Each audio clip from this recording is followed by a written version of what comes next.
Oke, baik. Terima kasih sekali lagi saya ucapkan selamat datang bagi teman-teman yang baru bergabung di acara webinar kami. Hari ini kita akan belajar mengenai mengelola database relational di AWS atau kita biasa sebut dengan Amazon RDS. Ya, saya adalah Firman Priyatno, Solutions Architect AWS Indonesia. Nah, agenda kita hari ini kita akan bahas sedikit ya mengenai RDS-nya. Saya yakin Ibu Bapak sudah pernah pakai juga di sini managed service dari AWS. Dan dari beberapa list teknik di sini memang sudah menggunakan managed service RDS. Nah, kemudian kita akan membahas ya beberapa best practice operational dimulai dari backup dan restore. Ya, di sini kita akan belajar highlights-nya gitu ya untuk automatic backup dan snapshot, bagaimana kita melakukan point in time restore. Nah, kemudian kita akan lanjutkan dengan topik high availability dan horizontal scaling. Nah, bagaimana ini bisa membantu Ibu Bapak dalam melakukan manage risiko untuk disaster recovery ataupun menambah performance ya karena kita bisa melakukan horizontal scaling dengan menambahkan RAID replika dan kita akan lihat betapa mudahnya itu dilakukan. Oke, kemudian kita akan belajar mengenai monitoring nih. Nah, di sini monitoring ini sangat penting sebetulnya ya, dan beberapa tools sudah disediakan oleh AWS, jadi kita tidak perlu install third-party monitoring lagi, ya, karena di sini sudah cukup komprehensif, baik itu di level database engine-nya, maupun di level operating system-nya bisa juga, maupun di level SQL query-nya gitu, di level database-nya gitu. Nah, monitoring ini punya banyak konsekuensi ya. Kita bisa lakukan bukan hanya untuk troubleshooting ataupun untuk mengoptimalkan performance gitu ya, tapi kita bisa juga gunakan untuk cost optimization. Ya, seandainya dari hasil monitoring ternyata kita lihat wah ini sepertinya over capacity nih. Nah, baru kita bisa turunkan dan sebetulnya ada tekniknya. Ada beberapa data point yang harus kita perhatikan. Nah, kemudian kita akan lanjutkan ya dengan common database issue dan resolution-nya. Nah, di sini kita akan mengambil beberapa contoh kasus begitu ya, yang biasanya sering terjadi gitu. Dan bagaimana cara menanganinya, dan bagaimana tools di AWS itu bisa membantu Ibu Bapak untuk resolve the issue. Nah, dan yang terakhir ya kita juga tidak lupa, kita akan bring topik juga mengenai AWS support. Nah, di sini yang bisa membantu Ibu Bapak sebetulnya, karena AWS support ini memberikan layanan ada support plan yang bisa memberikan layanan 24 jam ya, dan itu bisa melalui chatting juga dan live chatting. Nah, ada beberapa informasi yang mungkin lebih cepat ya untuk melakukan troubleshooting seandainya ada trouble, atau misalnya hanya untuk sekedar tanya-tanya, butuh saran, bisa juga ke AWS support begitu. Oke, kita akan mulai dari yang pertama dulu. Nah, ini saya tidak akan bahas terlalu lama mengenai RDS ini ya, karena saya yakin Ibu Bapak di sini sudah pernah pakai. Ini hanya untuk refresh aja ya. Mari kita lihat di sini. Kalau misalnya kita dengar kata-kata RDS atau Managed Service di AWS, mungkin kita membayangkan apa sih benefitnya begitu ya.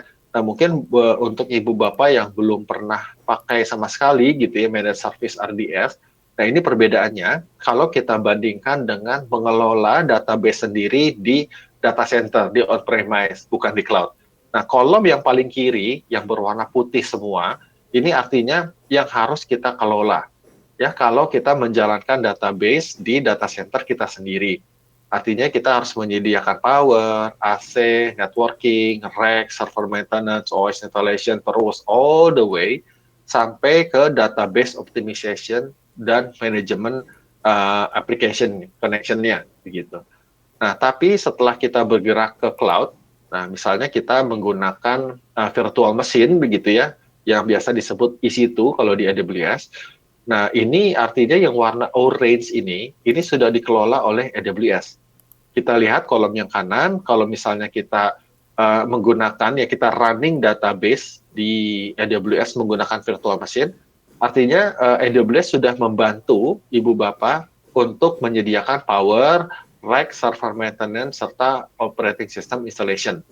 Nah, jadi tanggung jawab ibu bapak hanya tinggal ya patching operating systemnya, install database software-nya, serta patch database software-nya. Nah, kemudian kita mengelola baru nih di sini database backup, strateginya gimana, high availability-nya seperti apa, scaling-nya seperti apa, dan database optimization.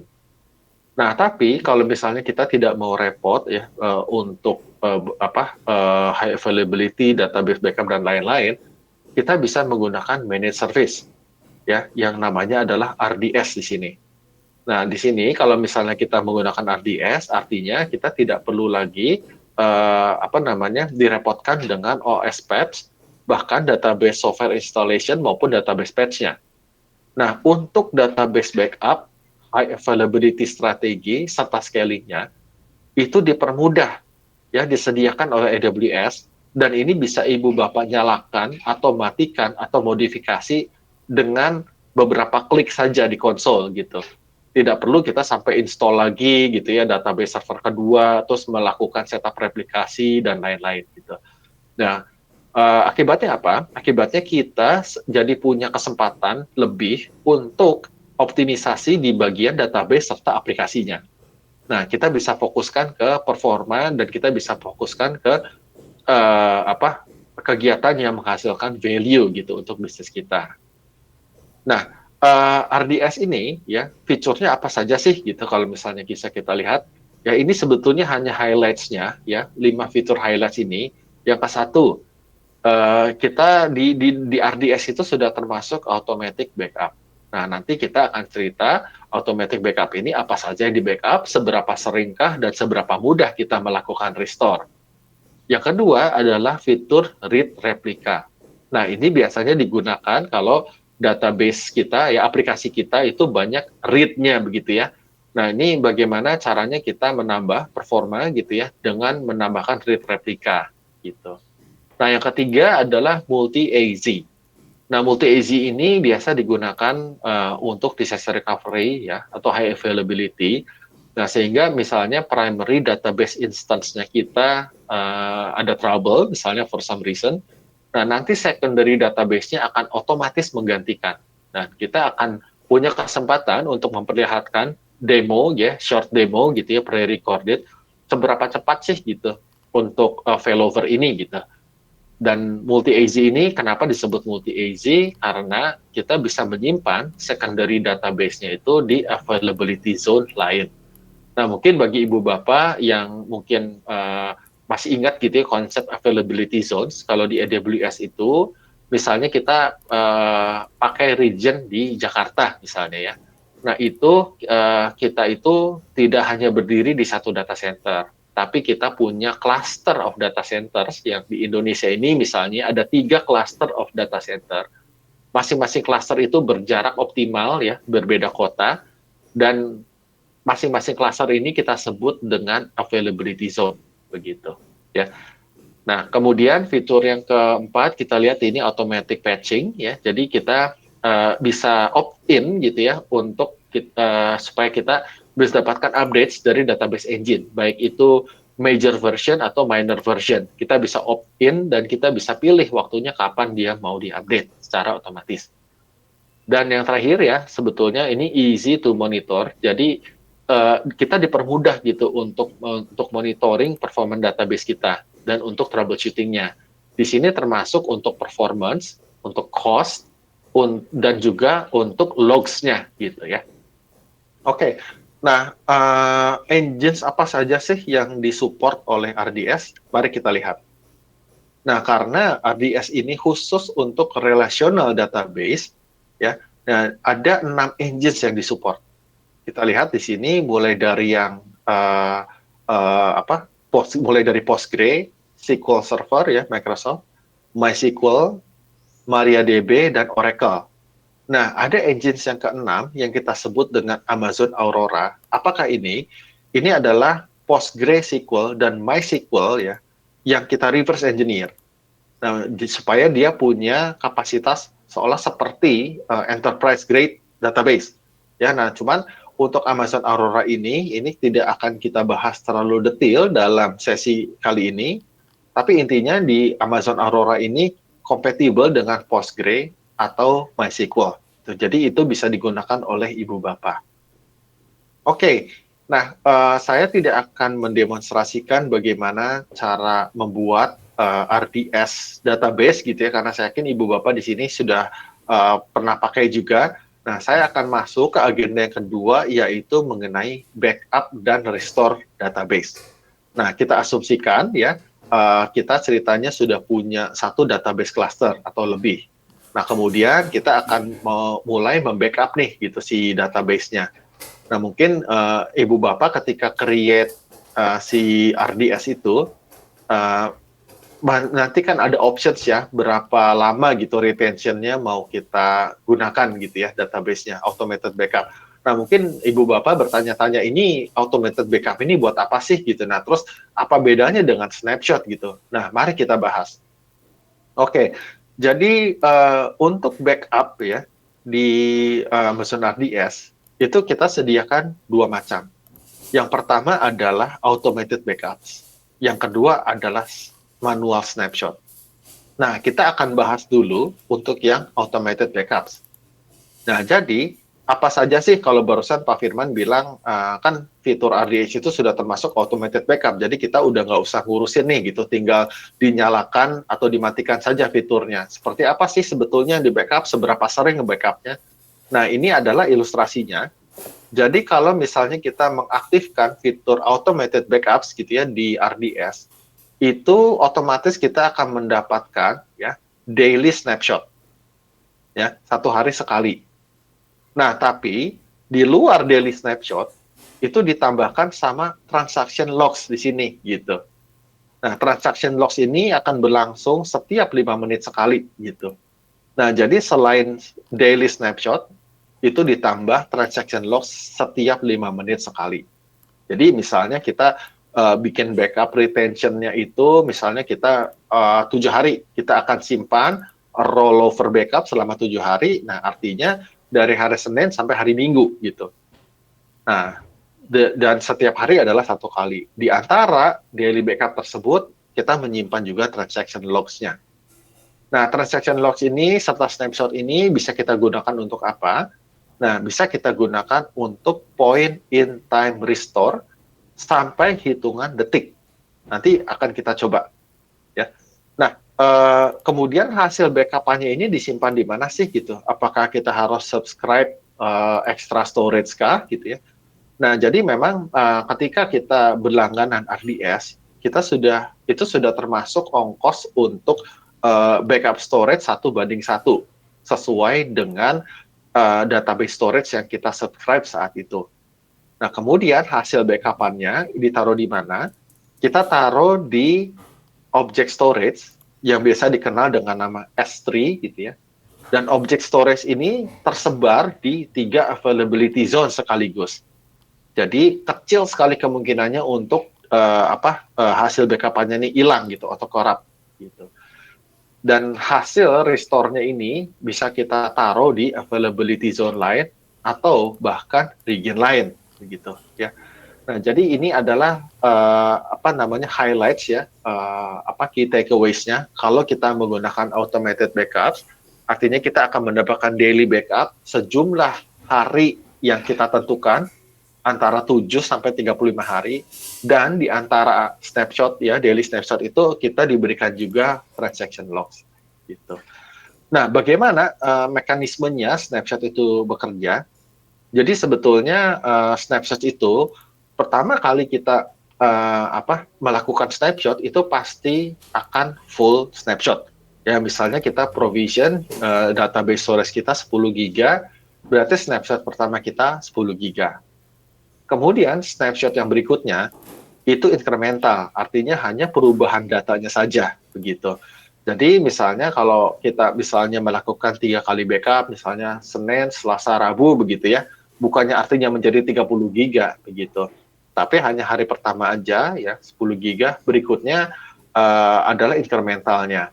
Jadi nanti pada saat akhir bulan nih gitu, pada saat muncul tagihan, yang ditagihkan itu ya tidak berupa 30 kali 10 giga gitu, tapi hanya incrementalnya aja per usage-nya begitu. Ini yang disebut dengan snapshot. Nah, sebagai summary ya, ini perbedaan antara automated backup dan manual snapshot. Kalau automatic backup, barusan seperti saya bilang, itu artinya 1 hari sekali ditambah transaction logs per 5 menit. Nah, dan bisa kita modifikasi, kita tentukan ya rollover-nya itu retensinya 7 hari sampai 35 hari. Artinya pada hari ke-8 dia akan override hari pertama.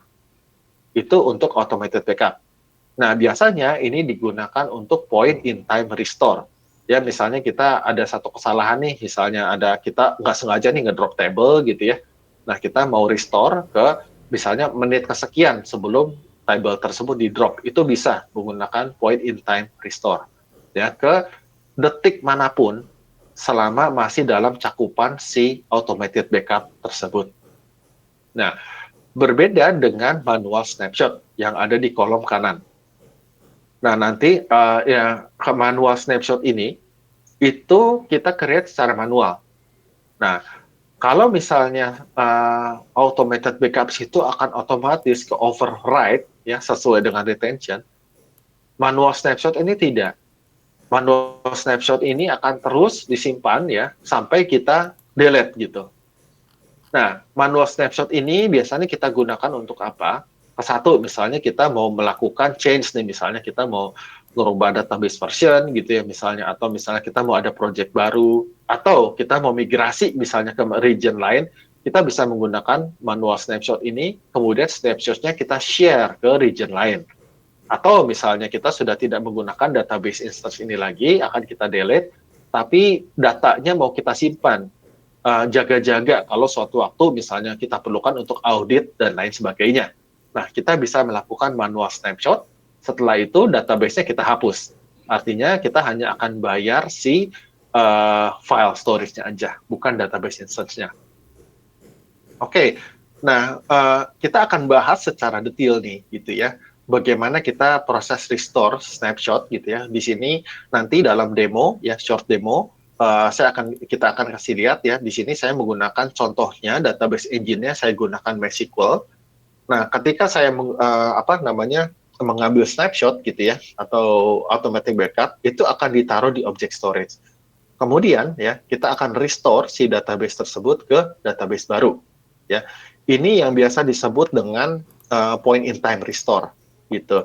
Nah, jadi point in time restore, kenapa disebut point in time? Karena kita bisa restore ke detik manapun di dalam cakupan si backup retention tersebut. Nah, biasanya last restorable time-nya typically itu 5 menitan begitu. Nah, ini misalnya kasusnya contohnya, saya barusan nge-drop table atau misalnya saya insert data double nih 2 kali gitu, jadi double entry misalnya gitu kan. Nah, jadi kita bisa melakukan point in time restore. Nah, perlu dicatat, setiap kali kita melakukan point in time restore, artinya kita membuat database instance baru. Dan kita restore data tersebut ya sesuai detiknya ke database instance yang baru. Jadi ini berbeda database ya. Ini bukan rollback gitu. Nah, sekarang mari kita lihat ya. Saya sudah provide sedikit demo. Nah, jadi misalnya kita sudah membuat database instance MySQL di RDS. Nah, kalau kita lihat di bagian logs dan events, biasanya sekitar 12 menitan ya dari kita pertama kali buat, dia sudah bisa diakses. Ya, misalnya saya ini karena pre-recorded, saya buat jam 1.36 UTC. Nah, kemudian apa yang akan saya lakukan? Saya akan connect ke database yang saya sudah buat menggunakan endpoint, ya. Saya pakai sistem manager. Ceritanya saya punya satu komputer, satu EC2, yang saya akan gunakan untuk connect ke database RDS. Nah, command yang akan saya jalankan cukup sederhana. Saya sebenarnya hanya akan connect ke database tersebut, RDS, ya, dan saya melihat versionnya, versi 8 sekian. Nah, kemudian untuk mensimulasikan adanya insert data, saya akan generate dummy data sejumlah 1000 baris. Ya, ini adalah skripnya. Ya, ketika saya insert dan kemudian saya query ya, 20 baris pertama ini datanya sudah masuk. Ketika saya lihat ada berapa row, ada 1000 row ceritanya. Ini saya lakukan pukul 15.22 lebih 04 UTC. Tapi ternyata kemudian saya berbuat kesalahan. Ceritanya saya masukin datanya double nih. Harusnya 1000, saya masukin sekali lagi. Jadilah 2000 gitu. Ya, dan transaksi kedua ini saya lakukan pukul 15.22 lebih 20 gitu. Nah, ceritanya saya mau melakukan restore gitu ketika database saya masih berjumlah 1000 row. Apa yang akan saya lakukan gitu ya. Nah, ini saya akan mensimulasikan ya bagaimana kita melakukan point in time restore. Jadi cukup kita klik di menu action, kita klik point in time restore. Nah, ini biasanya kita nunggu 5 menit ya, karena untuk transaction logs-nya berasal 5 menit. Kita lihat transaksi pertama itu dilakukan pukul 15.22 lebih 04. Jadi saya akan restore ke 15.02 lebih 04. Karena ini UTC dan saya berada di Indonesia, artinya saya tambahkan 7. 15 plus 7, 22. Ya, jadi ceritanya saya akan restore ketika database saya masih 1000 row pukul 10 malam lebih 22 lebih 04 detik. Nah, saya akan kasih nama database baru yang saya restore. Saya kasih nama restore MySQL. Nah, saya tidak perlu membuat standby instance ya. Nah, kemudian di sini kita lihat sebetulnya kita bisa restore ini dengan database instance yang tipenya berbeda, lebih tinggi, lebih rendah dan lain sebagainya. Kemudian saya akan klik restore ya di sini. Nah, kita akan menunggu ya beberapa saat sampai database-nya ini fully restore. Kita lihat di sini, jadi akan ada 2 database. Yang ke satu ini primary instance-nya yang awal ya. Yang kedua ini adalah hasil restore-nya. Karena ini pre-recorded, jadi saya fast forward ya. Ketika ini sudah fully restored, ya, saya akan coba connect ke dalam database baru hasil restore-nya.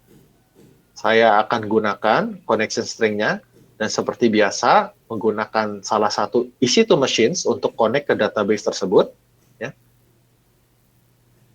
Saya akan login ke dalamnya, kemudian saya akan periksa hasil restore-nya itu ada berapa baris data. Nah, kita lihat ya, hasilnya ini ada 1000 baris data. Ini sesuai seperti sebelum saya melakukan kesalahan dan insert 2 kali jadi 2000 row. Kita lihat di sini time-nya adalah 15.4226 UTC. Dan ini adalah database yang berbeda. Oke, nah jadi ini ya yang kita baru saja lihat adalah bagaimana kita merestore ya point in time restore ke hitungan detik gitu ya, dan ini perlu dicatat menjadi database baru begitu. Nah, database yang lamanya masih tetap bisa diakseskah? Jawabannya bisa. Kenapa? Karena sebetulnya kita membuat database baru gitu dari hasil restore. Ini berbeda dengan rollback ya. Kalau misalnya rollback itu artinya database instance-nya kita pause, kemudian kita restore, dan kemudian baru kita nyalakan lagi. Dan fitur rollback ini hanya ada di Engines Aurora. Ya. Nah, jadi kalau misalnya Ibu Bapak pakai RDS, itu kita hanya bisa melakukan point in time restore. Tapi kalau kita pakai Engines Aurora, kita bisa melakukan rollback di database instance yang sama. Kalau point in time, beda database, rollback, database yang sama. Kira-kira seperti itu untuk summary-nya. Nah, kalau barusan kita sudah belajar mengenai untuk backup ya, backup retention, snapshot, dan point in time restore, apa perbedaannya dengan rollback. Nah, topik yang kedua, kita akan bahas mengenai high availability dan performance di sini. Ya, topik yang pertama yang akan kita bahas adalah high availability. Nah, atau yang biasa disebut dengan multi-availability zones. Nah, jadi ketika kita kita konfigur database RDS kita menggunakan multi-AZ atau barusan yang kita lihat di Oceans itu create secondary gitu ya. Nah, itu disebut multi-AZ. Apa artinya? Artinya RDS akan membuat ya secondary database secara otomatis untuk ibu bapak di availability zones yang berbeda dari primary-nya. Nah, di sini kita lihat, jadi misalnya di dalam diagram ada dua availability zones, A dan B. Nah, di sini primary database-nya kita taruh di zone A. RDS akan secara otomatis membuat secondary database ya dengan multi-AZ configuration dan melakukan synchronous replication. Apa artinya? Artinya kalau misalnya database-nya ini synchronous ya replication-nya, boleh dikatakan RTO-nya gitu ya, apa namanya RPO-nya atau recovery point-nya ya, itu adalah 0. Artinya database di primary dengan di secondary itu akan sama. Nah, tapi ya secondary database-nya ini tidak bisa kita akses kecuali pada saat failover. Nah, nanti akan kita bahas apa perbedaannya dengan read replika. Nah, jadi ketika kita menggunakan multi-AZ, kita bayar dua database, tapi kita hanya bisa pakai salah satu pada saat bersamaan. Ya. Nah, ini biasanya kapan kondisinya gitu ya, database ini akan failover. Ya. Satu, jika si primary instance-nya itu apa namanya not accessible atau not healthy gitu ya. Nah, kemudian kalau misalnya ada operating system patch nih. Kemudian ketiga, kalau misalnya dia tidak reachable gitu. Nah, atau misalnya kalau RDS instance-nya dimodifikasi oleh customer. Ya kan ada di statusnya jadi modified, mungkin not available, dan dia akan failover ke secondary-nya.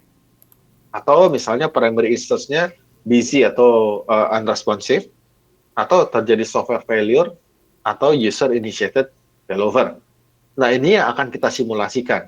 Kita nanti akan mensimulasikan apa namanya initiated failover. Nah, ini adalah konsepnya untuk high availability menggunakan multi-AZ. Nah, saya juga sudah menyiapkan sebuah demo singkat. Nah, saya perlu jelaskan dulu di dalam demo singkat ini, ceritanya saya akan menggunakan primary database ya di salah satu availability zone dan saya create ya RDS secondary-nya ya multi-AZ-nya itu di availability zone lain. Nah, yang saya lakukan adalah saya menjalankan sebuah script ya yang sebenarnya hanya melakukan query gitu ya. Jadi kan tadi kan kita sudah masukin ya datanya ya, ada 1000 row lah ceritanya gitu ya.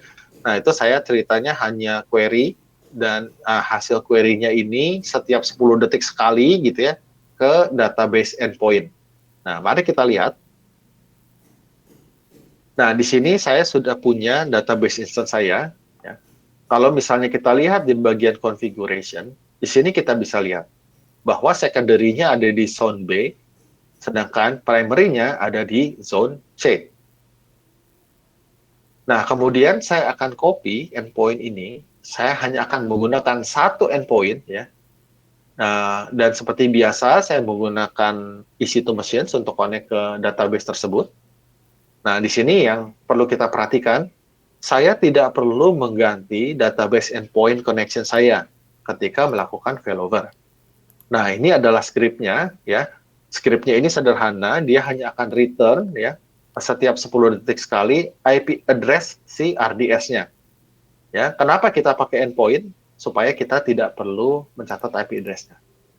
Saya akan restart with failover untuk mensimulasikan terjadinya failover ya. Nah, kemudian kita lihat nih, gitu ya. Kita lihat kembali ke dalam si script yang kita jalankan, berapa lama sih biasanya untuk melakukan failover? Begitu. Ya, ini kan kita lakukan 10 detik sekali ya. Kita bisa lihat 15, lebih 50, lebih 30 detik, 40 detik, dan lebih 50 detik. Dan kita lihat di kolom yang kedua adalah IP address-nya ya, yang di-resolve berdasarkan si hostname tersebut. Ini adalah IP 10.50.11. Nah, kemudian kita tunggu misalnya pada saat failover misalnya ya, apa yang akan terjadi. Nah, di detik ke 51 lebih 00 gitu ya, ini sudah mulai failover nih. Artinya kan dia tidak bisa terkoneksi ya, karena di sini gagal. Nah, tapi kita lihat di sini di 53 lebih 30, ini sudah bisa terhubung kembali. Perlu dicatat, saya tidak mengganti connection string. Saya menggunakan connection string yang sama. Tapi di sini dilihat IP address-nya sudah berubah. Ya, menjadi 10.5.1.141.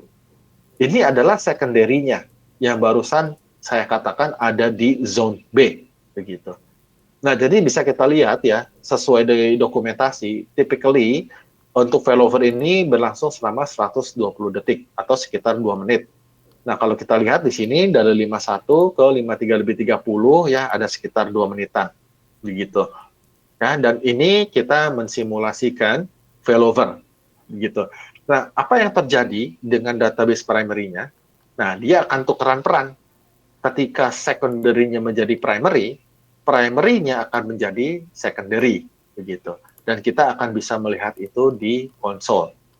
Key takeaways-nya, kita tidak perlu mengganti connection string, dan untuk failover, rata-rata 120 detik, sesuai dengan dokumentasi. Oke, itu adalah yang pertama ketika kita membahas high availability. Nah, topik yang berikutnya adalah kita bahas mengenai performance atau biasa disebut dengan read replika. Nah, apa yang terjadi? Kalau misalnya kita punya aplikasi kita itu heavy read, artinya kita bisa menambahkan ya read replika.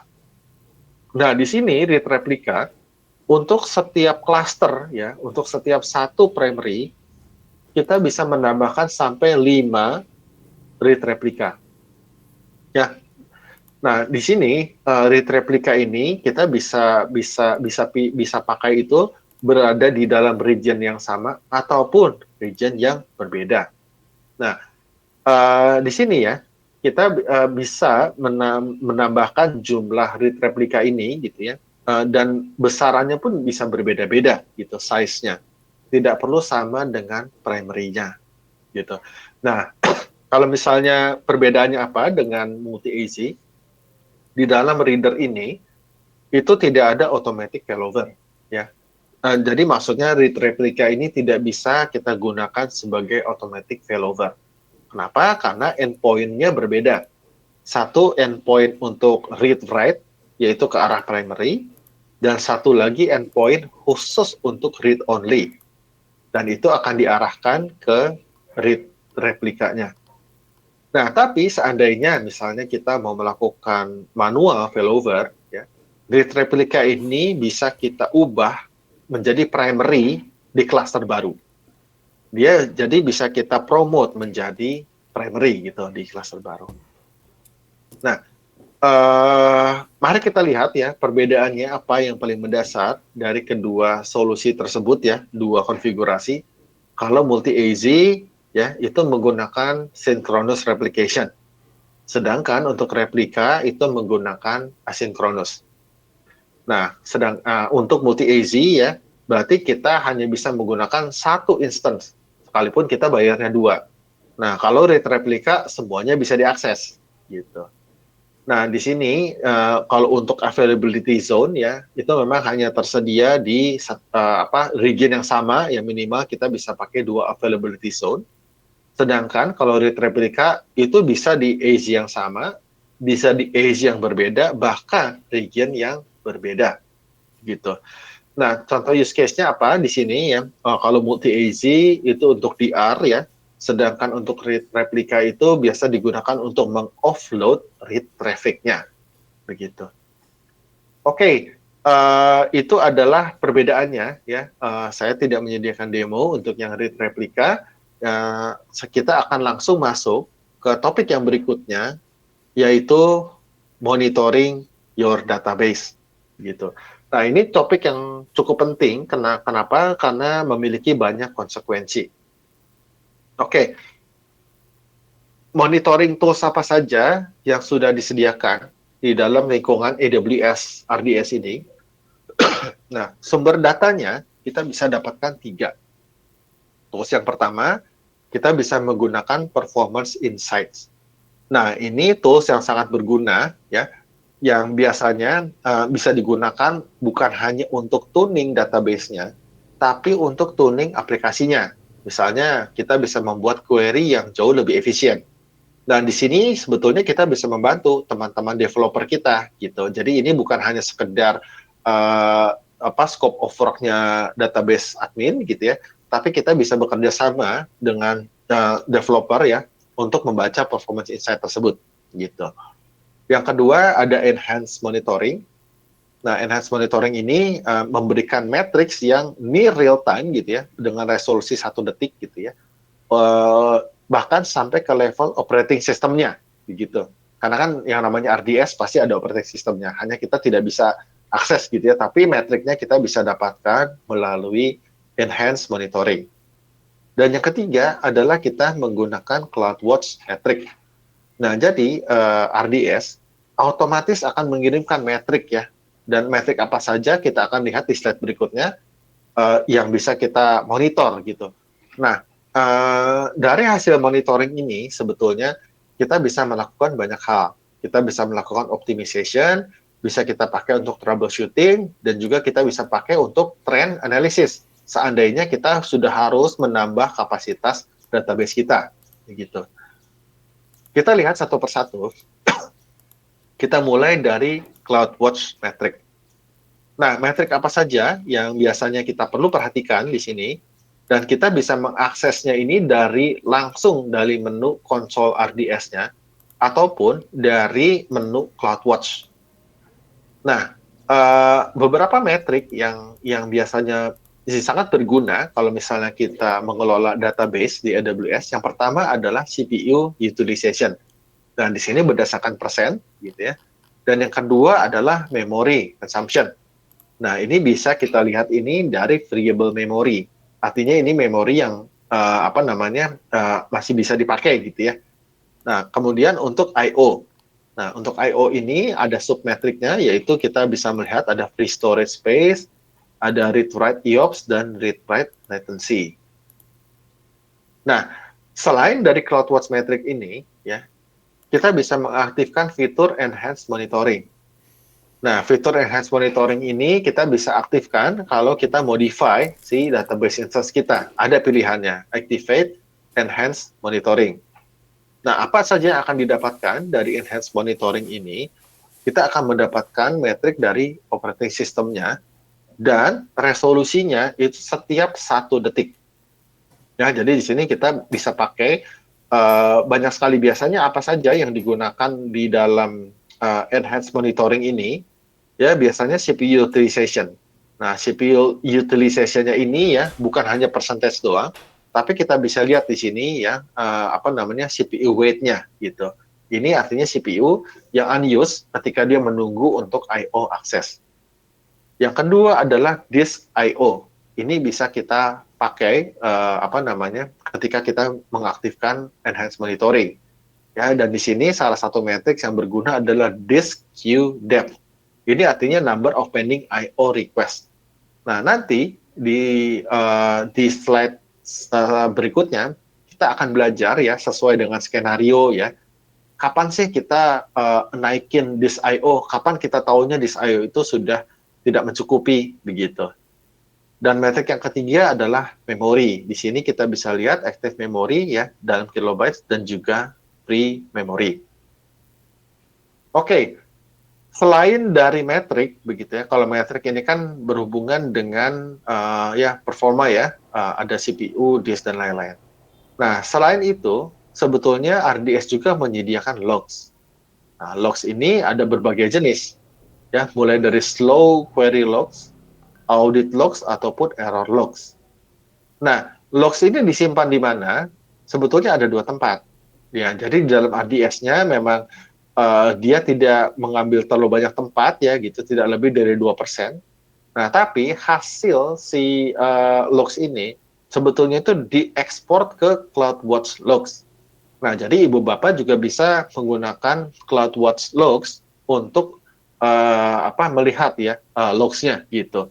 Nah, di sini nanti di dalam CloudWatch logs itu kita bisa mengidentifikasi logs ini berasal dari database mana berdasarkan instance ID si database tersebut gitu.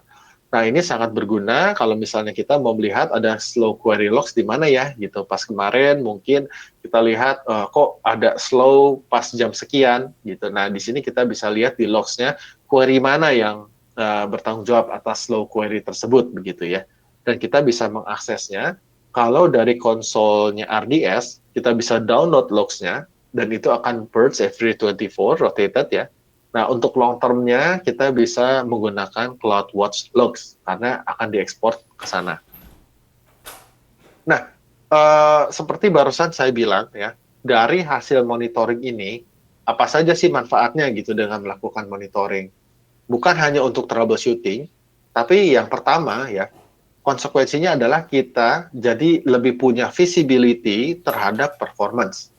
Nah, disinilah makanya RDS itu menyediakan tools yang namanya adalah Performance Insight. Nah, apa itu Performance Insight?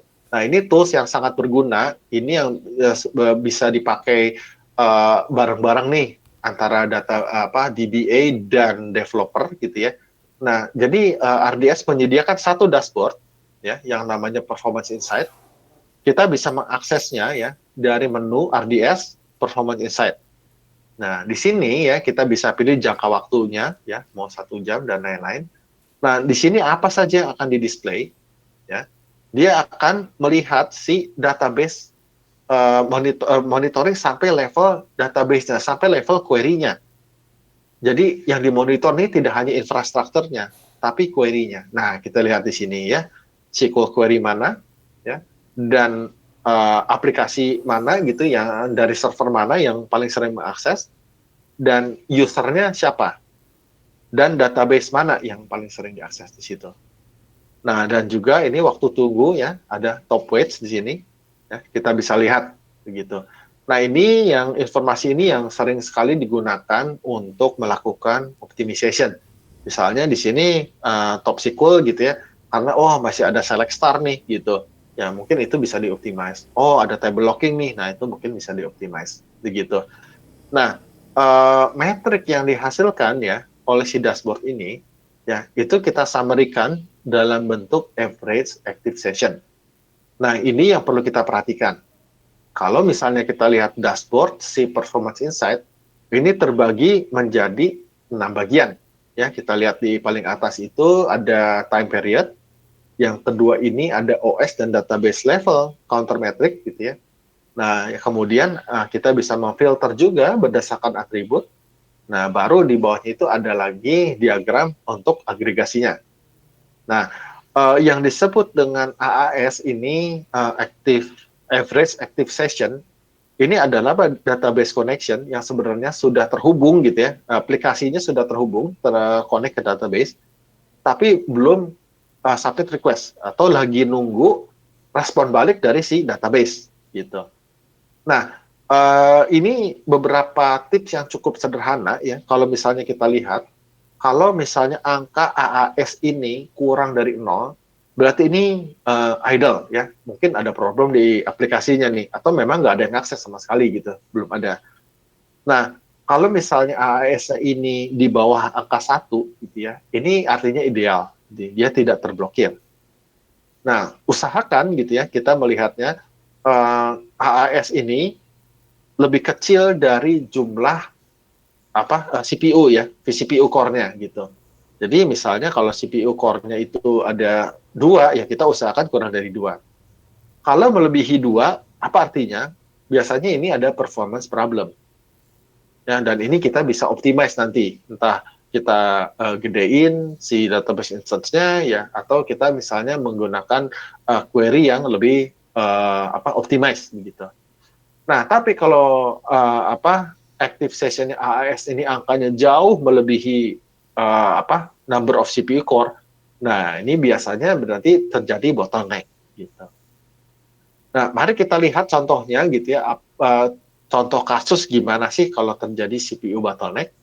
Nah, ini misalnya saya menggunakan database instance dengan CPU-nya itu 2 ya, 2 core misalnya. Nah, di sini kan ada garis nih, titik-titik itu max CPU. Nah, kalau misalnya kita lihat nih di diagram yang kedua nih gitu. Nah, ini di sini dilihat CPU-nya itu 5 gitu. Wah, ini jauh di atas si di atas si number of CPU. CPU-nya 2, tapi di sini di AAS-nya 5 gitu, 4,99 begitu kan. Nah, ini berarti ada sesuatu nih. Kita harus optimize nih, entah query-nya atau kita benar-benar naikin si database instance-nya. Begitu. Ini cukup berguna, tidak hanya metrik untuk CPU saja, ya, kita bisa pakai ini untuk I/O juga gitu untuk melihatnya. Apakah ada table locking. Nah, database engines apa saja di RDS yang mendukung si performance insight ini kita bisa pakai di MariaDB, MySQL, ya, SQL Server, Postgre, ataupun Oracle, begitu. Nah, perlu di-highlight ada beberapa notes untuk version-nya ya di sini, gitu. Nah, Ibu Bapak tidak perlu khawatir karena kita nanti akan membagikan slide ini sebagai referensi, gitu. Oke, kalau barusan kita sudah lihat bagaimana kita menggunakan monitoring ini untuk memperbaiki, untuk meningkatkan performance. Nah, tapi tidak selesai sampai di situ. Nah, konsekuensi yang kedua dari melakukan monitoring adalah cost optimization. Kenapa? Karena akhirnya kita punya data. Dari hasil monitoring, kita ternyata melihat kalau barusan performance, kalau ini ternyata, ada yang bisa dioptimize nih. Ternyata mungkin database kita overspec, bisa kita turunin. Nah, bagaimana langkah-langkahnya dari hasil monitoring tersebut? Ya tentunya ketika kita melakukan cost optimization, itu harus berdasarkan data. Jangan asal main turunin aja. Nanti tahu-tahu aplikasi kita nggak jalan, gitu, atau malah jadi tidak perform. Nah, sumber data yang pertama kita bisa dapatkan dari Cost Explorer. Intinya kita harus aware atas apa yang kita spend di AWS. Nah, yang kedua bisa dari billing console, dan kita bisa melihat dari AWS budget. Kita bisa setup budget sendiri gitu ya untuk RDS mau berapa misalnya. Dan kita bisa mendapatkan alarm ketika sudah mendekati angka tersebut. Nah, bagaimana pendekatan yang kita lakukan? Nah, pertama, kita tentukan dulu gitu, apakah sistem saya membutuhkan replika atau multi-AZ nih gitu, atau mungkin dua-duanya. Nah, ini akan menentukan cost kita. Perlu diingat, kalau multi-AZ bayar 2 pakai 1, kalau read replika bayar 2 pakai 2 gitu ya, dan maksimal 5 gitu, dan bisa offload untuk read only. Gitu. Nah, kemudian ya, tipe instance apa nih yang kita butuhkan begitu. Nah, nanti saya akan jelaskan ya, ada berbagai macam tipe instance, jangan sampai kita pilih instance yang terlalu besar atau justru tidak cocok dengan karakter aplikasinya gitu. Nah, kemudian apakah kita mau menggunakan on demand ya sebagai purchasing option-nya, atau kita mau dijadikan itu sebagai reserve instance ya. Nah, kemudian baru kita melakukan proses yang namanya right sizing. Nah, kemudian ya, ini perkembangan terbaru ya, AWS itu selalu up to date dengan tipe prosesornya. Kalau misalnya aplikasi Ibu Bapak compatible gitu ya, dan database-nya ini, kita menyediakan prosesor Graviton. Ini arsitekturnya berbeda, dia bukan Intel, tapi ini arsitekturnya ARM, ya, ARM-based. Gitu.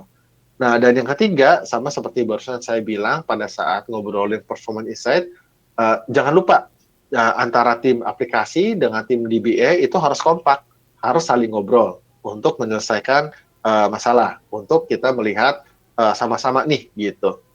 Ya, jadi bukan hanya tanggung jawabnya DBA nih, tapi dari teman-teman aplikasi atau bahkan tim finance juga mesti bisa lihat gitu mengenai performance serta cost optimization ini. Nah, mari kita lihat tipe instance apa aja yang sebetulnya bisa dipakai di RDS begitu ya. Kalau kita salah pilih instance, bisa aja kita nanti overspec. Nah, ini adalah convention ya, notasi yang kita gunakan untuk membedakan tipe instance di RDS. Ini mirip-mirip kalau misalnya kita menggunakan EC2 ya, atau virtual machine ya. Bedanya di depannya ada huruf DB, yaitu artinya di RDS ya. Nah, yang perlu kita perhatikan adalah segmen kedua setelah titik, ya ini C5N gitu misalnya ya. Nah, huruf C ini adalah instance family. Nah, instance family ini adalah tipe instance-nya. Apakah dia lebih optimize untuk memori atau lebih optimize untuk CPU. Nah, kemudian ada angka di belakangnya, ini adalah generasinya. Generasi kelima, generasi keenam, generasi keempat, dan sebagainya. Nah, usahakan kita memilih generasi yang paling latest gitu ya, yang terakhir. Kenapa? Karena selain CPU-nya lebih efisien ya, dan juga harganya lebih murah gitu. Kenapa? Karena AWS itu membeli dalam bulk gitu ya. Kalau misalnya dia mau melakukan hardware upgrade gitu dengan prosesor terbaru, nah ketika dia beli dalam bulk, pastinya kan ongkosnya AWS itu lebih murah. Nah, karena kita beli lebih murah, ya kita bagikan lebih murahnya ini ke ibu bapak. Nah, jadi generasi kelima misalnya, terus akhir ke generasi keenam itu lebih murah gitu biasanya. Dan yang ke N ini adalah atribut khusus gitu, misalnya ada fitur untuk enhance networking, storage dan lain sebagainya. Nah, setelah titik ini ada ukuran ya, instant size. Nah, kalau barusan tipe ini adalah size-nya. Ada X large, ada large ya, ada 2X large dan lain sebagainya. Bagaimana cara menghitungnya? Mari kita lihat di slide berikutnya. Ini adalah instance family yang barusan kita sebut ya. Jadi ini adalah huruf pertama. Kalau tadi barusan ada C, nah ini ada lagi temannya ada T, ada M, ada R. Nah, biasanya ya kalau untuk tipe T ini karena dia burstable, kita pakai untuk testing ya, jarang untuk production. Nah, kalau untuk general purpose misalnya kita untuk general database workload, kita bisa menggunakan tipe M. Ya, tipe M ini ya artinya rasio antara CPU dengan memori itu 1:4. Jadi kalau misalnya 2 CPU, dia akan mendapatkan 8 GB memori. Nah, sedangkan untuk database workload yang intensif, misalnya banyak connections gitu ya, contohnya e-commerce, itu biasanya menggunakan tipe R. Nah, tipe R ini rasio perbandingan CPU dengan memorinya adalah 1:8. Jadi kalau kita pakai 2 CPU ya, kita akan mendapatkan 16 GB memori. Begitu. Nah, ini untuk instance family-nya. Nah, kita lihat nih, makanya dari hasil monitoring barusan, lebih boros mana nih aplikasi kita, CPU atau memori? Kalau lebih boros CPU, ya udah kita jangan pakai tipe memori gitu. Ya kita mungkin akan overpay gitu di situ gitu. Nah, sebaliknya borosnya di memori nih, ya udah kita pakai tipe R gitu, jangan pakai tipe M. Nah, kemudian ya, selain dari instance family, ada juga size-nya. Nah, ini yang barusan saya bilang. Jadi kalau misalnya X large ya, misalnya 2 CPU gitu ya dengan 8 memori gitu kan. Nah, setiap nah ini hanya faktor pengalinya aja begitu. Jadi kalau misalnya kita lihat ya 2 X large itu berarti ya dia 2 kalinya kapasitas si X large. Begitu juga dengan 4 dan 8 X large begitu. Kita pilih nih gitu prosesnya. Kita melakukan dengan yang namanya itu adalah right sizing. Nah, proses pertama yang kita lakukan adalah kita cek nih utilization. Dan ini tidak mungkin kita lakukan kalau kita tidak monitoring, gitu ya. Nah, ini monitoringnya dapat dari mana? Dari si CloudWatch barusan, CloudWatch Metric, begitu. Nah, kemudian ya setelah kita lihat utilization-nya, misalnya ternyata tidak terlalu tinggi. Dan jangan lupa kita tanyakan ya biasanya nih ke business user atau ke application team, ini boleh nggak kita turunin, bakal dipakai apa, begitu. Nah, baru setelah itu ya kita cek nih, apakah RDS ini kita mau running-nya tetap on demand, atau kalau misalnya database server ini bakal dipakai sepanjang tahun, ya sudah, kita bisa convert dia menjadi reserve instance gitu, dan kita akan mendapatkan potential savings dari situ. Nah, baru setelah itu kita turunkan gitu misalnya dari 4X large ini menjadi 2X large gitu ya. Nah, kemudian tidak berhenti sampai di situ. Kita tetap harus monitor. Ya, seandainya misalnya ada transaction spikes atau benar nggak aplikasinya berjalan fine-fine aja. Dan jangan lupa untuk review juga performance-nya. Nah, nanti ketika misalnya kita sudah melakukan monitoring dan ternyata masih berlebih nih, baru kita turunin lagi, jangan sekali jadi gitu. Jadi ini contoh prosedurnya gitu yang safe, nah tapi juga kita bisa savings. Ya, ini adalah sebenarnya hanya contoh aja ya di mana kita bisa save 53% di MySQLDB ketika kita melakukan right sizing. Nah, untuk scaling ini ya Kalau barusan kita cost optimization gitu ya di tipe compute-nya ya. Nah, bagaimana dengan database storage-nya? Nah, ini kita akan bahas ya berikutnya. Nah, storage scaling ya ini juga cukup penting ya sebetulnya. Jadi perlu kita perhatikan ya database limitation per masing-masing engine. Nah, jadi untuk SQL Server itu maksimal 16 tera dan untuk database engine-nya yang lain maksimal 64 tera. Nah, tapi kan kita tidak perlu mulai ini dari awal begitu ya dan kita bisa menggunakan yang namanya ini di sini storage auto scaling. Apa itu storage auto scaling? Nah, jadi ini adalah fitur dari RDS yang akan otomatis menambahkan jumlah storage ketika dia sudah mencapai consumption-nya 90%. Jadi ketika misalnya available space-nya sudah kurang dari 10%, nah dia akan tambahkan gitu ya, sejumlah 10% lagi.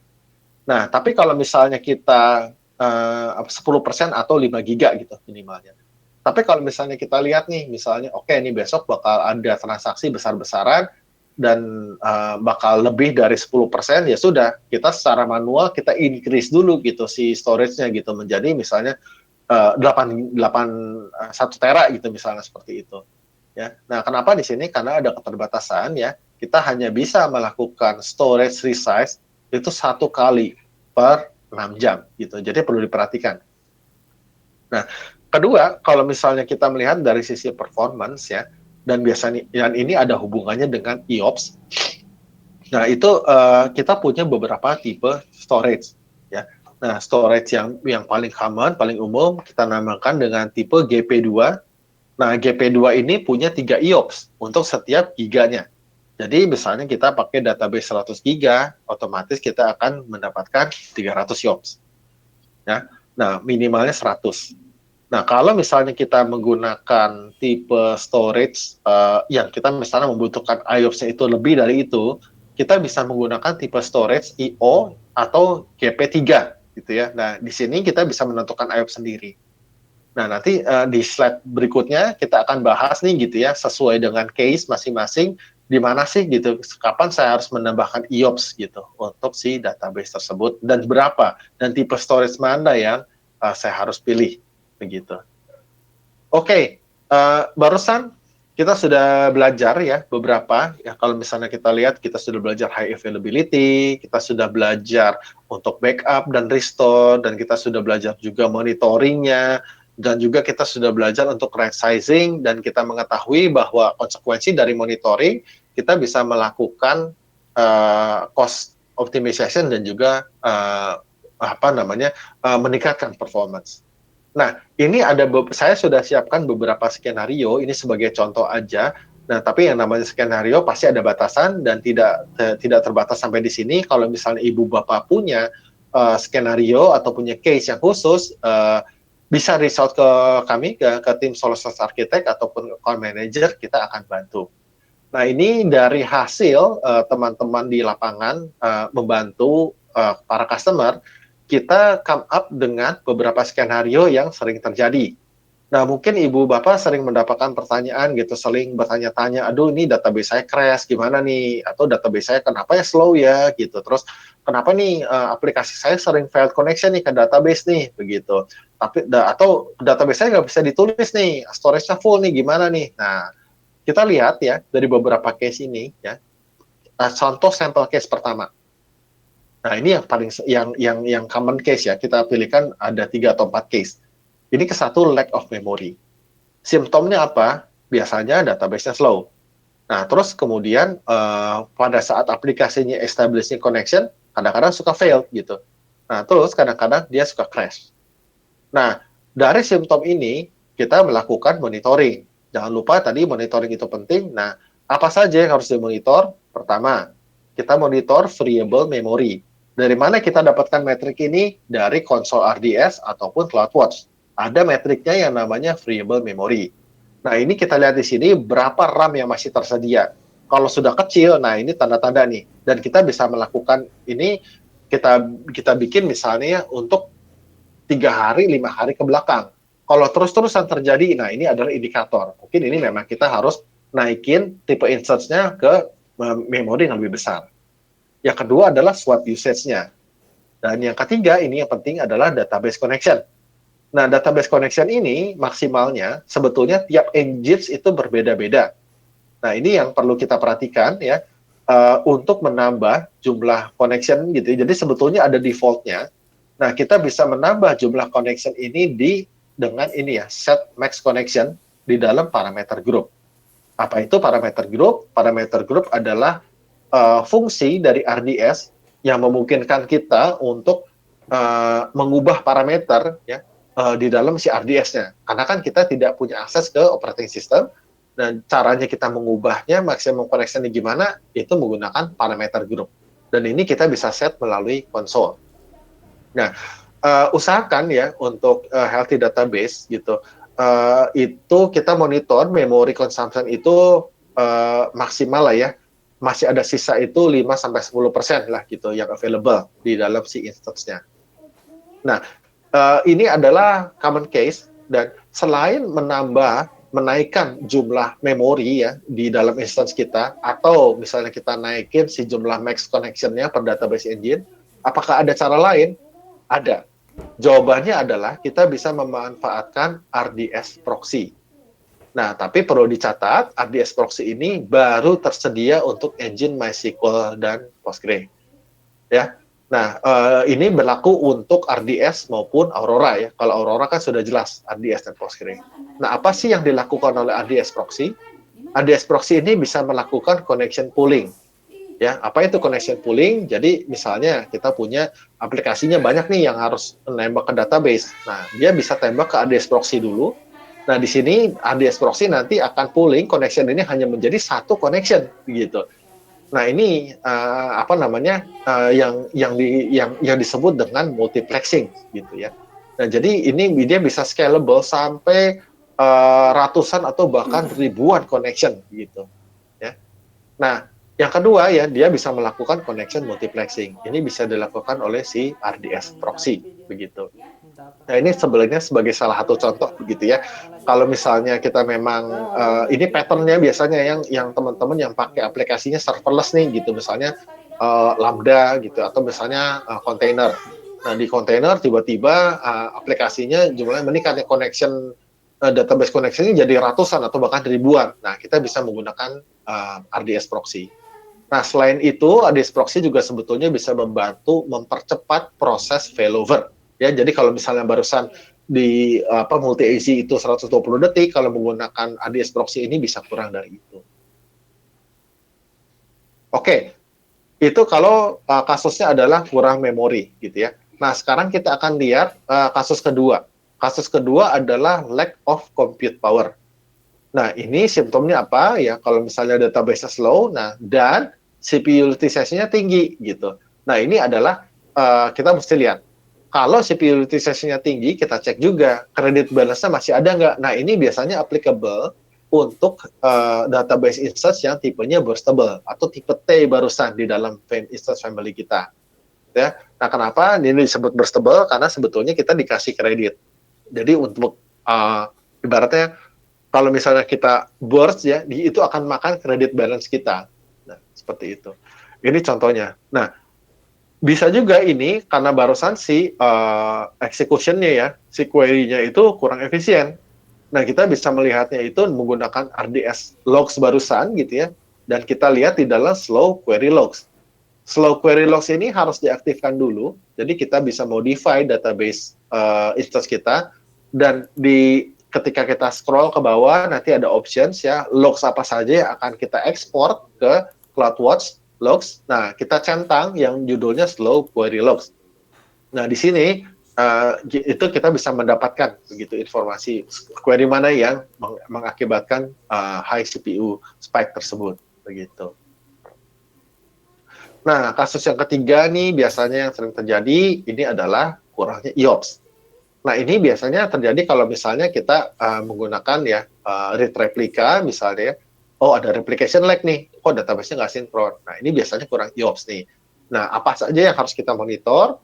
Nah, di dalam CloudWatch logs, CloudWatch metrics kita bisa monitor write IOPS, read IOPS, dan disk queue depth. Nah, ini bisa kita dapatkan kalau kita berlangganan si Enhanced Monitoring. Nah, gimana cara resolusinya? Ya, idealnya disk QDEP-nya ini kita minimal. Kalau bisa itu di bawah 2 gitu. Nah, kalau misalnya disk QDEP-nya di atas 2 atau tinggi, artinya dia akan ada latency nih. Dia akan lebih lambat gitu dalam merespon begitu. Nah, ini sebetulnya sudah ada rumusnya. Nggak perlu diapalin, nggak apa-apa. Tapi key takeaways-nya adalah gini. Kalau misalnya kita butuh sampai naikin IOPS, pertama kita bisa mengubah tipe storage kita menjadi GP3. Nah, di sini kita bisa request mau IOPS-nya berapa. Nah, tapi kalau misalnya kita butuh IOPS-nya itu sangat tinggi, kita bisa ganti tipe storage kita menjadi IO1 atau IO2. Nah, penggantian IOPS ini ya, kalau kita modifikasi jumlah IOPS-nya gitu, ini tidak membutuhkan downtime. Nah, kita lihat ini case yang keempat, ini biasanya lack of disk capacity. Nah, ini biasanya simptomnya nggak mau ditulis nih database-nya. Ya, seperti tadi saya sudah bilang, kita bisa menggunakan storage auto scaling, dan yang perlu kita monitor adalah di sini free storage space-nya gitu. Nah, ini perlu diingat ya, perlu dicatat kalau misalnya kita melakukan database resize, si storage resize, itu hanya bisa kita lakukan 6 jam sekali. Jadi jangan sampai kita udah naikin, ternyata masih kurang, mendingan kita lebihin dulu, begitu. Oke, nah case yang kelima ini yang sebenarnya ini rupa-rupa nih. Waduh, ini nggak termasuk dalam keempat kategori tersebut. Nah, tapi gimana caranya? Nah, kita melakukan database level monitoring menggunakan performance insight. Nah, ini biasanya nih, ini yang harus sering ngobrol nih antara tim DBA sama tim application. Nah, sama-sama duduk bareng, kita lihat yang namanya performance insight. Nah, dari situ bisa kita lihat query mana yang menghasilkan impact paling besar. Nah, best practice ya, sebelum hal ini terjadi simptomnya, mendingan kita nyalain dulu alarmnya nih gitu. Jadi di AWS itu kita bisa mengaktifkan yang namanya CloudWatch Alarm. Ya, tadi kan dari hasil monitoring larinya kan ke CloudWatch. Nah, dari situ kita bikin alarm aja nih. Misalnya kalau CPU utilization-nya melebihi 75% selama misalnya 10 menit berturut-turut, nah, kirim notification. Entah itu melalui email, bisa dilempar ke Telegram, SMS, dan lain sebagainya. Atau misalnya kita bisa melakukan otomatisasi nih menggunakan serverless atau Lambda, begitu. Nah, barusan kalau misalnya dari kelima case tersebut gitu ya, kita mau konsultasi, nah jangan lupa sebetulnya ada tim nih yang sudah standby dan siap membantu ibu bapak yang namanya adalah AWS Support. Dan beberapa support plan misalnya seperti business support itu eligible untuk 24 jam. Jadi mau tengah malam pun, mau jam 1 pagi pun, ibu bapak raise support ticket akan dijawab. Nah, cara menjawabnya pun bisa lewat email ataupun melalui live chat ya. Jadi mereka menyediakan live chat di sini.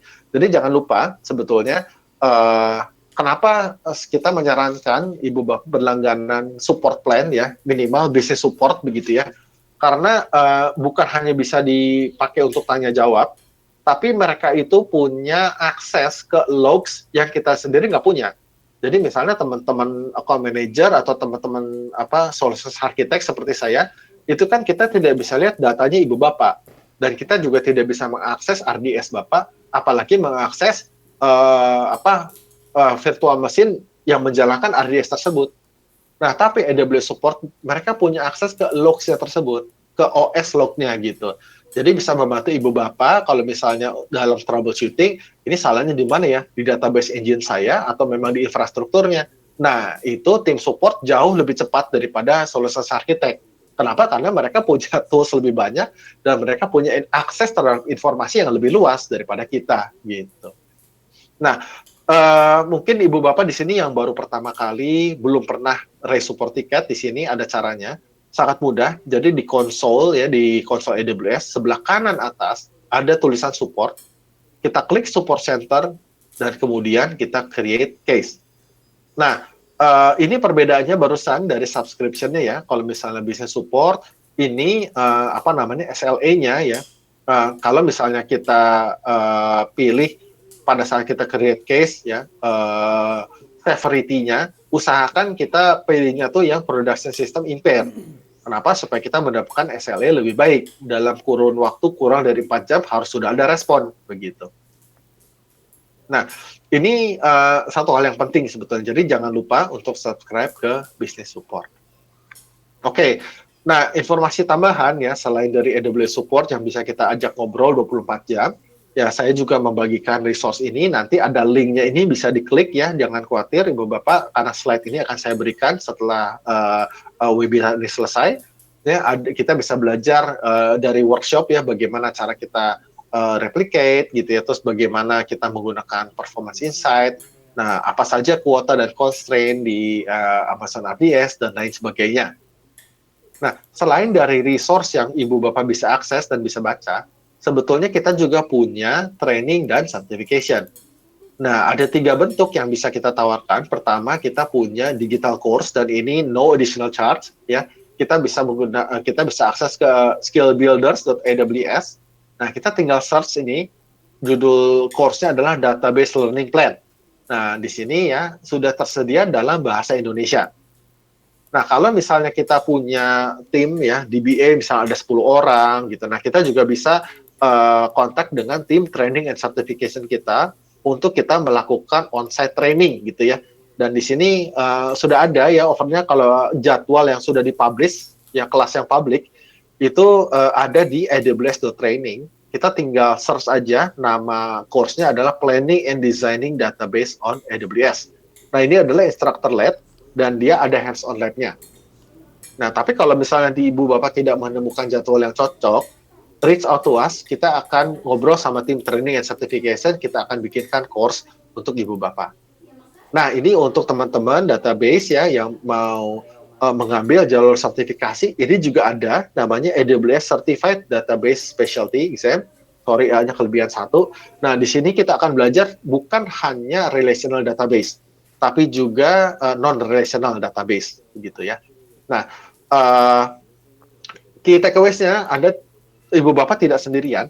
Jadi selain dari AWS support, selain dari training, Ibu Bapak juga di sini kita punya jaringan partner yang luas, kita punya user group ya, ini berbentuk Telegram. Ibu Bapak bisa browse ke awsusergroup.id, nanti akan diarahkan ke Telegram. Kita punya forum dan kita punya account manager dan solution architect seperti saya yang siap membantu. Oke. Nah, sebetulnya untuk sesi webinar kita kali ini sampai di sini. Nah, seandainya ada pertanyaan bisa disampaikan melalui kolom questions ya. Nah, untuk Ibu Bapak yang saya ucapkan terima kasih untuk telah bergabung dengan acara kami. Nah, kita masih sediakan sesi untuk tanya jawab setelah ini. Nah, tapi mungkin untuk Ibu sambil kita nunggu ya pertanyaan dari floor. Nah, kalau ini mohon kesediaannya untuk Ibu Bapak untuk mengisi survei. Nah, survei ini sangat penting bagi kami karena kita gunakan untuk meningkatkan kualitas layanan kami. Nah, kalau Ibu Bapak yang menggunakan ponsel bisa mengarahkan ke QR code, ini sudah ada link untuk surveinya, tidak banyak, hanya 3 atau 4 pertanyaan, dan kita berterima kasih sekali jika Ibu Bapak bersedia mengisi feedback form tersebut, begitu. Oke, karena ini sudah sesi tanya jawab, kita akan buka dulu. Mungkin seandainya ada questions atau mungkin sudah terjawab semua ya. Silakan Ibu Bapak boleh list questions-nya jika ada pertanyaan. Kang Firman, mungkin kameranya dinyalain, Kang. Siap. Iya. Iya. Iya, terima kasih nih teman-teman sekali lagi. Jika ada pertanyaan silakan. Nah, buat yang belum ada pertanyaan, boleh minta bantuannya nih untuk mengisi feedback form. Karena ini sangat berguna untuk kita semua. Iya.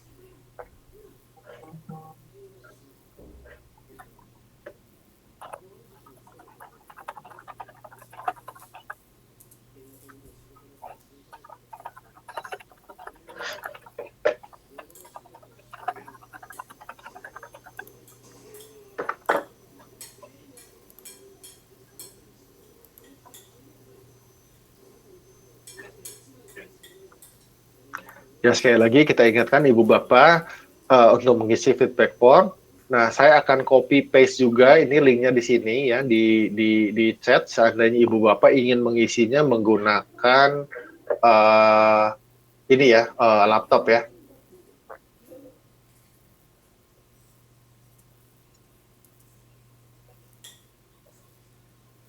Audience.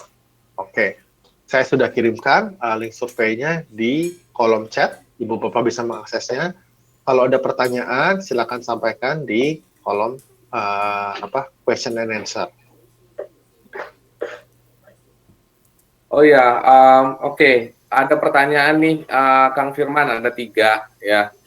Yang pertama itu ada yang menanyakan apakah untuk RDS Oracle ada license included di region Jakarta? Itu dulu Kang Firman, mungkin bisa dijawab Kang satu-satu Kang. Oke, baik. Terima kasih. Ini pertanyaan yang sering muncul ya.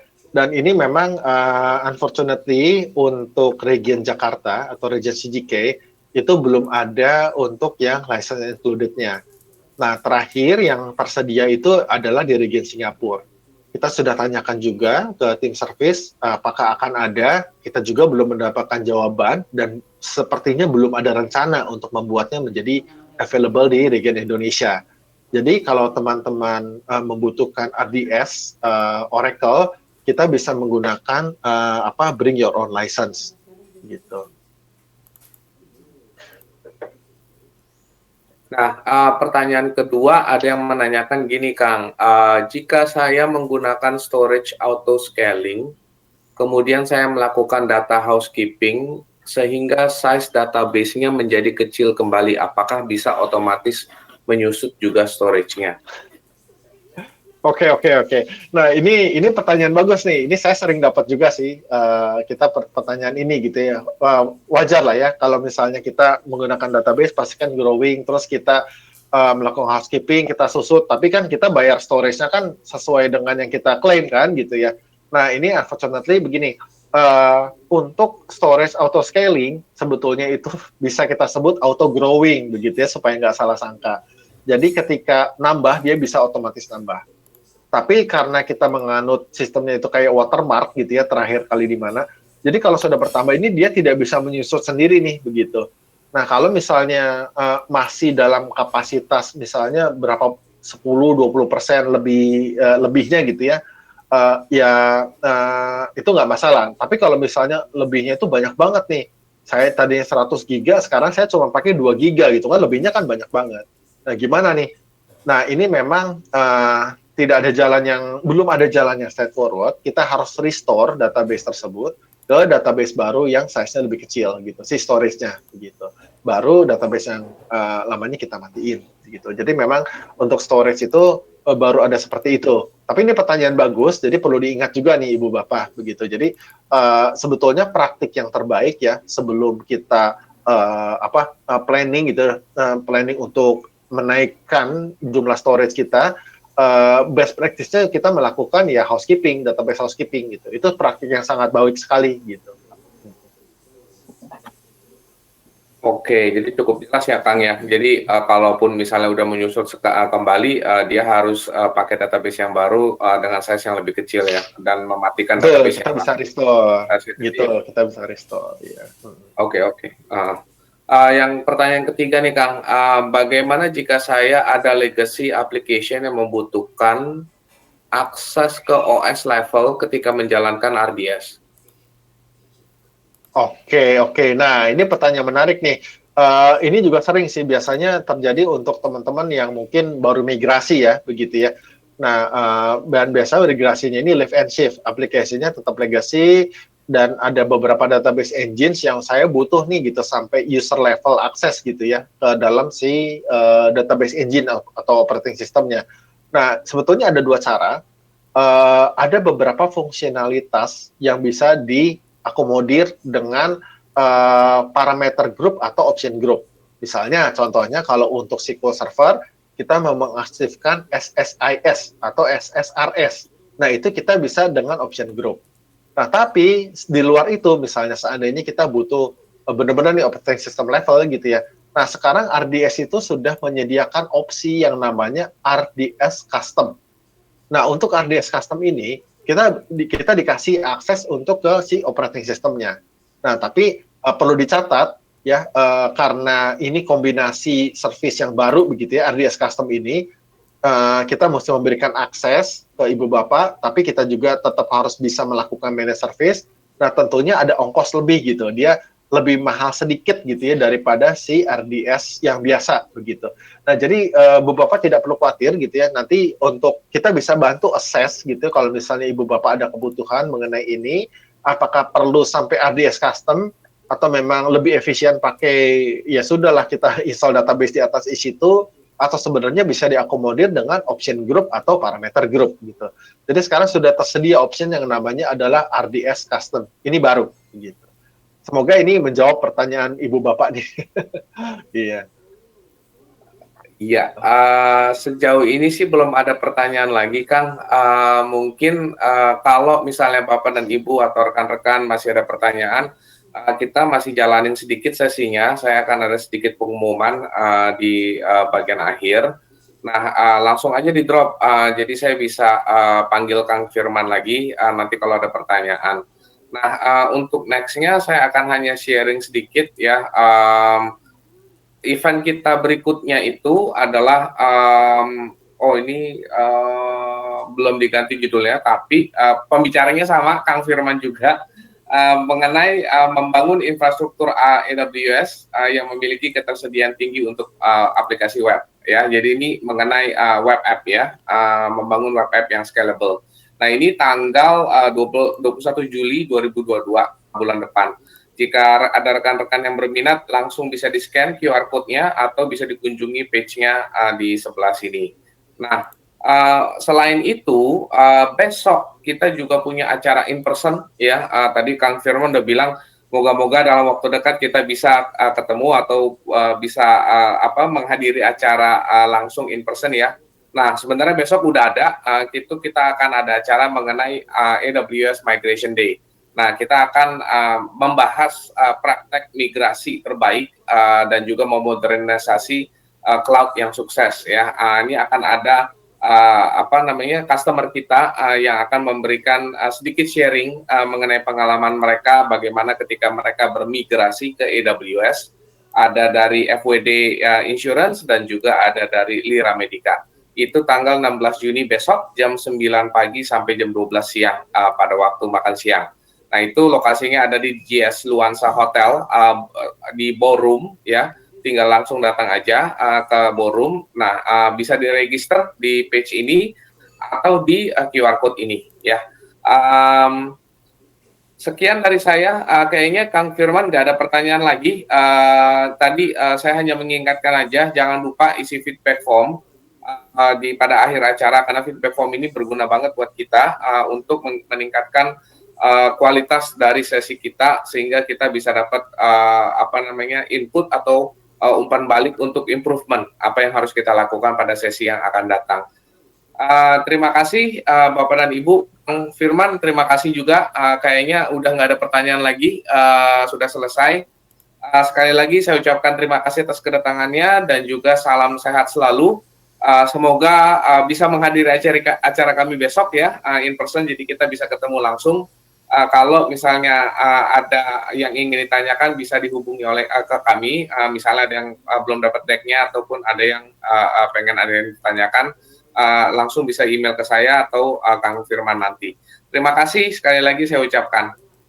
Saya akan tutup acara ini dan juga terima kasih.